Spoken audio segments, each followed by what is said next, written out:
જોકે અમારા વાણકમાં, અમારા દાયરામાં અને આમ આપણા દાયરામાં આ બધું, આ નાઘેરા દાયરામાં કે આ બધું રાજુલા દાયરામાં તો ઘણા વડીલો કોટી પહેરે. અમારા વાણક દાયરામાં ઘણા કોટી પહેરે, ભરવાડ દાયરામાં બહુ કોટી પહેરે. અમે કલાકારો પહેરતા, પણ ત્યાં સુધી સમાજે અમારા હમું બહુ જોયું નહીં. પણ નરેન્દ્રભાઈ મોદીએ ત્યાં કોટી ચડાવીને તે તમામ રાજકારણીઓ મંડી ગયા કોટી પહેરવા. યત્યત આતર તે શ્રેષ્ઠ તથે વિતર્જના. નરેન્દ્રભાઈ કોટી પહેરી એટલે હવે જેટલા રાજકારણીઓ આવે ને એટલા જભો ને કોટી. આ મોટા માણસ નોનું કરો. પરમાત્મા કહે છે અર્જુન મારે કાંઈ મેળવવાનું નથી, છતાં હું ન કરું તો દુનિયા નહીં કરે. એટલે પરમાત્માએ સાહેબ 125 વર્ષની પૂર્ણ આયુષ્ય ભોગવી. ત્યાં હું તેણે સતત કર્મ કર્યું. તો આ બધા શ્યામના ઉપાસક સૌ. એટલે વ્યાસપીઠ આપણે વિનંતી કરે છે કે જરાકે પ્રમાદ રેખા વિના જેનાથી જેટલું બને એટલું જીવનના છેલ્લા શ્વાસ સુધી કર્મ કરતું રહેવું જોઈએ. ભલે પછી વાચન જ કરો, માળા જ ફેરવો, કોઈને 2 શબ્દ હારા ઉપદેશના દ્યો, વાળી આંટો મારવા ન જવાય તો બેહી અને સત્સંગ કરીએ, પણ સતત કર્મ કરતું રહેવું જોઈ. તો માં એની મને બુદ્ધિ દઈ દે. વિવાદે વિષાદે પ્રમાદે પ્રવાસે જલે ચાનલે પર્વતે શત્રુ મધ્ય અરણ્યે શરણ્યે સદા મામ પ્રપાહી ગતિસ્તમ તમે કા ભવાની. હે માં, હું જીવનના છેલ્લા શ્વાસ સુધી કર્મ કરતો રહું એવી મને તાકાત દેજે, એવી મને બુદ્ધિ દઈ દે, એવું મને બળ દઈ દે, એવો મને સમય દઈ દે. આમ ભગવતીને આપણે સતત પ્રાર્થના કરવાની છે. એ જીવનના છેલ્લા શ્વાસ સુધી જેણે કર્મ કર્યું એ ભગવાન કૃષ્ણ પૂર્ણ પુરુષોત્તમ ગોકુળ છોડી અને મથુરા આવ્યો, કંસ વધ કરી ઉગ્રસેન મહારાજને ગાદીએ બેહાડ્યા. વસુદેવ સુતમ દેવમ કંસ ચાણુરમર્દનમ દેવકી પરમાનંદમ કૃષ્ણમ વંદે જગત ગુરુ. દેવકીજીને પરમ આનંદ આપ્યો.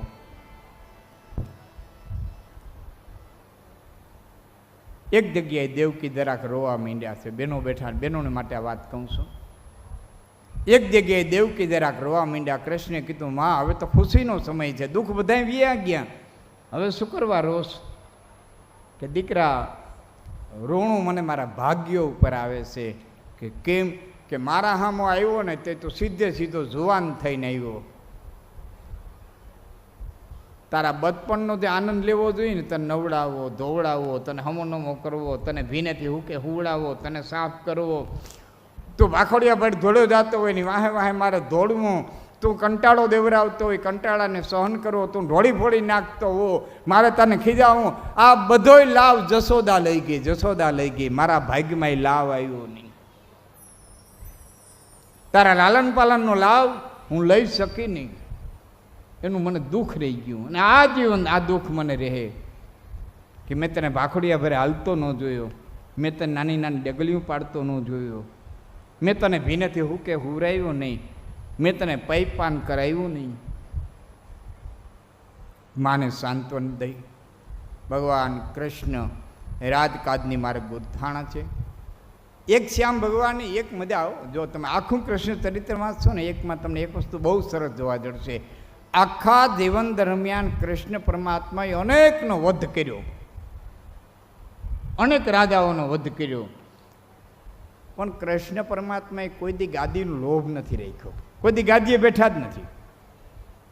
કંસને મારી ઉગ્રસેનને ગાદી દઈ દીધી, જરાસંધનો વધ કરાવી એના દીકરાને ગાદી દઈ દીધી, શિશુપાળનો વધ કરી એના દીકરાને ગાદી દઈ દીધી, સમ્રાસુરને મારાય એનો દીકરાને ગાદી દઈ દીધી, ભૌમાસુરને માર્યો એના દીકરાને ગાદી દઈ દીધી. પોતે કોઈ દી ગાદીનો મોહ જ ન રાખ્યો, ગાદીએ બેઠો જ નહીં, છતાં દ્વારકાધીશ કહેવાનો,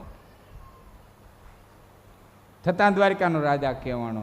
અને દ્વારકાનો રાજા કહેવાનો એટલો જ નહીં, કૃષ્ણમ વંદે જગત ગુરુ, આખા જગતનો ગુરુ કહેવાનો. ક્યાંય ગુરુપદની ગાદી ઉપર બેઠા નહીં, હા, છતાં આખા જગતનો ગુરુ કહેવાનો. એ શ્યામ સુંદર એ કૃષ્ણ મથુરાની અંદર રીએ છે એમાં ખબર પડ્યા છે કંસની બંને પત્નીઓ વિધવા થયેલી દીકરીઓ બાપની પાસે જાય છે, બાપ પાસે રોવે છે.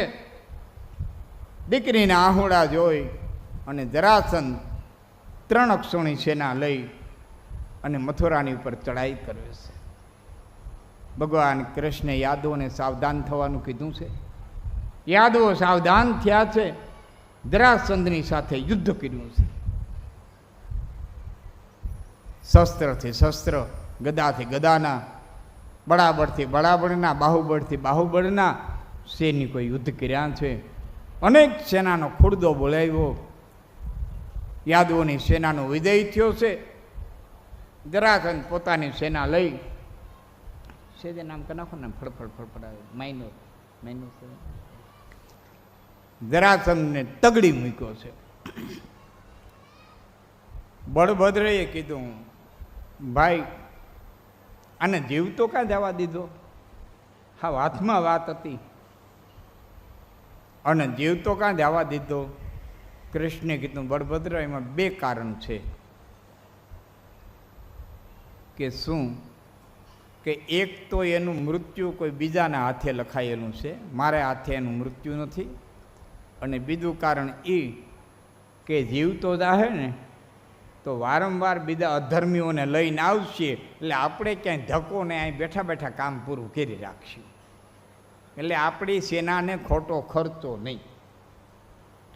એ આવશે ને મારશું, વૈયા જાય, વળી પાછા આવશે મારશું, વૈયા જાય. આ મરવા હાટું થઈને આપણે આવી રાખીએ અને આપણે એનું વધ કરી રાખશું.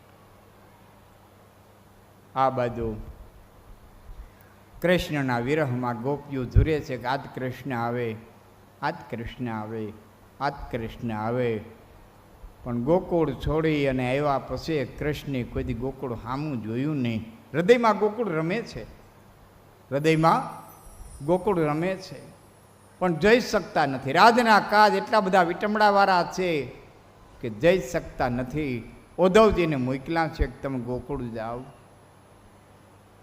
ઉદ્ધવ આવ્યા છે. નંદરાજાના ઘરે રથ છૂટ્યો છે.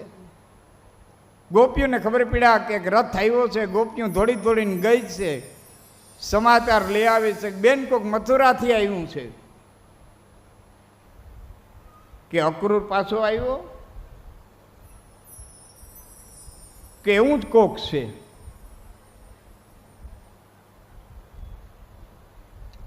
કે પાછો શું કરવા આવ્યો હોય છે? જો બાયુની વાતો છે, આ બાયુની વાતો ભાગવતમાં બહુ લખ્યું છે, આ સરસ લખ્યું છે. પાછો શું કરવા આવ્યો હોય છે? આ બાયુની વાતો છે. એટલે એક ગોપી બીજી ગોપીને કહે, તને ખબર છે કૃષ્ણે કંસને માર્યો? કે હા, એ ખબર છે. કે એના રાજાની વાહે ખરખરો કરાવવા માટે, એની રાજાની વાહે કાણી લેવા માટે, એની રાજાની વાહે આપણને કૂટવા માટે થઈને તેડવા આવ્યો છે. આવું હાસ્ય કરે છે ગોકુળની ગોપીઓ. ભ્રમર ગીત આવે છે. ગોકુળનો પ્રેમ જોઈ અને ઉદ્ધવજી પોતાની વિદ્વતા ભૂલી ગયા છે, પોતાનું જ્ઞાન ભૂલી ગયા છે, પ્રેમમય થઈ ગયા છે. ઓહો, શું પ્રેમ છે, શું ગોકુળને આપ્યું છે કૃષ્ણ. જ્ઞાન દેવા માટે થઈને આવ્યા છે, પ્રેમના રંગે રંગાઈ ગયા છે, ભક્તિના રંગે રંગાઈ ગયા. પોતાનું જ્ઞાન ઉદ્ધવ ભૂલી ગયા છે. ભગા નામનો ચારણ કહે છે, ગોપીઓ હાલતા થતા ઉદ્ધવને કહે છે, હે ઉદ્ધવ